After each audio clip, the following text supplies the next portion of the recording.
Bonsoir Monsieur Verdier, est-ce qu'en quelques mots vous pouvez vous présenter? Bonsoir, Henri Verdier, je suis désormais l'ambassadeur pour le numérique qui représente le gouvernement français dans les négociations internationales ayant trait au numérique, mais j'ai été depuis 5 ans le DSI groupe de l'État, le DINSIC.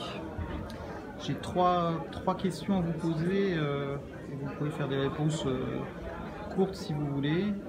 De quelle manière la transformation numérique doit-elle rendre les services publics plus efficaces et plus réactifs?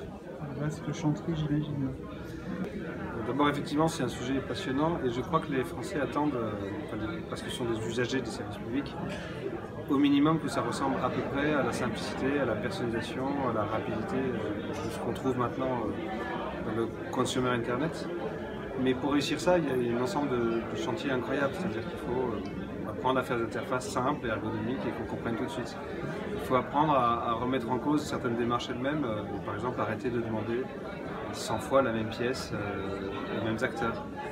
Mais pour faire ça, il faut sans doute repenser nos organisations et APIfier notre système, puisque l'État c'est énorme, hein, c'est 2 500 000 personnes. Donc, si on redemande les infos aux usagers, c'est parce qu'on ne sait pas où elles sont, donc il faut les rendre accessibles, maniables, dans le respect des secrets légaux, etc. Donc il y a un premier chapitre très simple à décrire, très dur à faire, qui est de repenser l'organisation extrêmement profonde d'un État qui au fond était serviciel, c'est-à-dire le modèle globalement de l'État c'était le guichet, beaucoup de gens en guichet appliquant le réglementaire, quoi, et pour en faire quelque chose de personnalisé, fluide. Voilà, c'est un chantier qu'on a bien commencé, je pense qu'il y a encore des années et des années de travail pour que ce soit aussi simple que d'acheter une clé USB en ligne. Je suis assez d'accord. Dans quelle mesure le numérique fait partie des instruments de transformation de l'État?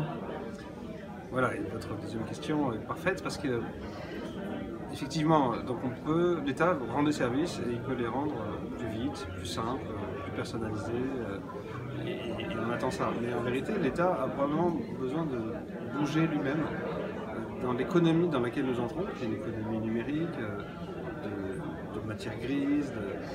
Le rôle même de l'État dans la société n'est peut-être pas le même. Au fond, l'État il donnait des sécurités ou des subventions. Hein, et aujourd'hui, on travaille, nous, le concept d'État plateforme en disant la base arrière de l'économie, les infrastructures de données, la souveraineté numérique font partie de ce que nous devons à la société. Pour faire court, l'État doit probablement vous donner plus de ressources pour agir, et donc plus d'autonomie pour agir. Il doit construire plus de transparence, plus de concertation, plus de contribution.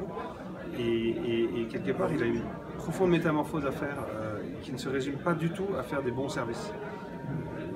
Vous ne supporteriez pas qu'un préfet se comporte comme sous Napoléon III. On attend autre chose de lui. Et c'est vrai pour le préfet, mais c'est vrai pour tout l'État. Et sa conversion numérique va bien au-delà de la délivrance de services. J'imagine que derrière, il y a plein d'enjeux de conservation des datas, de sécurité, etc., etc. Parce qu'on confie quand même à l'État un certain nombre de nos données, donc il faut... Alors bien sûr, au fond, la révolution numérique, c'est une révolution du pouvoir. Hein, ça. Les gens qui ont inventé l'informatique individuelle, ils ont diffusé la puissance d'agir. Donc aujourd'hui, les États ont beaucoup plus de pouvoir qu'avant. Donc il faut leur donner beaucoup plus de sécurité démocratique. Et les adversaires des États ont beaucoup plus de pouvoir qu'avant. Et par exemple, il faut inventer de la sécurité par design. Nous, on essaye de... Et là, il y a des tensions très, très fascinantes. Si les gens veulent des services très personnalisés et très fins, il vaut mieux avoir un maximum de données sur eux. Si vous voulez protéger leur vie privée, il vaut mieux quand même cloisonner un peu vos données, ne pas mettre tous les œufs dans le même panier, au-delà même des stratégies de sécurité qui sont indispensables. Mais dans le design même du SI, il faut penser à...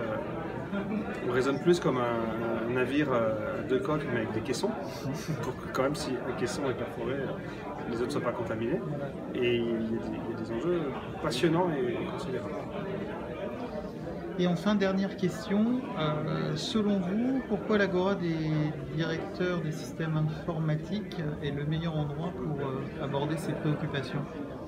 Alors je ne sais pas si c'est le seul meilleur endroit, mais cette révolution que nous vivons, on est à la frontière de l'innovation en fait. Personne ne sait ce qu'il faut faire. Et les gens qui, partout, dans toutes les grandes organisations, privées et publiques, on a un métier des DSI qui change, alors à la fois parce qu'il doit faire face à des nouveaux défis, à la fois parce qu'il doit s'approprier des nouvelles méthodes, l'agile, la data, et à la fois parce que sans doute son rôle dans l'organisation est en train de changer. Moi je viens de passer 5 ans dans l'État à dire l'informatique c'est pas de l'informatique, c'est de la stratégie. Et le DSI doit être COMEX. Et en vérité, si vous n'êtes pas dans un dialogue constant avec vos pairs, à partager nos expériences, nos retours d'expérience, nos succès, nos échecs, etc., on ne peut pas aller seuls à la frontière de l'innovation sans avoir des comparables. Et là, on est vraiment à une révolution où on ne peut pas se dire j'ai qu'à prendre le meilleur et faire comme lui. Personne ne sait vraiment ce qui va se passer dans les 5 années qui viennent. Donc moi j'aime beaucoup me retrouver parmi vous, et c'est la 2e fois déjà, et j'espère qu'il y aura une 3e fois dans quelques années. Ce que vous avez dit est vraiment très intéressant parce que c'est vraiment l'ADN, un des ADN de l'Agora des DSI, c'est vraiment ça, c'est l'échange entre pairs, entre le public, le privé, les DSI de très grands groupes et des DSI de groupes de taille moyenne, etc. On se rend compte qu'à la fin, on a tous les mêmes problématiques, qu'on est tous dans le même bateau et que dans nos organisations, on est très seuls, même au COMEX, on est très seuls face aux autres. Et donc, c'est grâce à l'Agora qu'on arrive, entre autres, pas que l'Agora, mais en tout cas, c'est grâce à l'Agora qu'on arrive à échanger et donc à être plus agile. Je veux dire quelque chose, vous le garderez ou pas, ça ne me vexe pas si vous le coupez au montage. J'aime beaucoup vous entendre dire ça. Moi j'ai été formé par la recherche. Dans la recherche, on n'envisagerait pas d'être chercheur sur un sujet seul au monde. On passe sa vie à lire les publications des autres, à publier pour les autres ce qu'on est en train de faire, à accueillir des gens des autres laboratoires. Et en fait, s'il existe un meilleur chercheur au monde, c'est aussi un des plus connectés. Et ça m'a toujours semblé évident que c'était comme ça qu'on devenait très fort. Et j'ai fini par découvrir que ce qui était la règle de base dans le monde de la recherche n'était pas si fréquente. Mais plus le monde est incertain et inconnu, plus ça revient, plus on a intérêt à partager nos pratiques et nos expériences.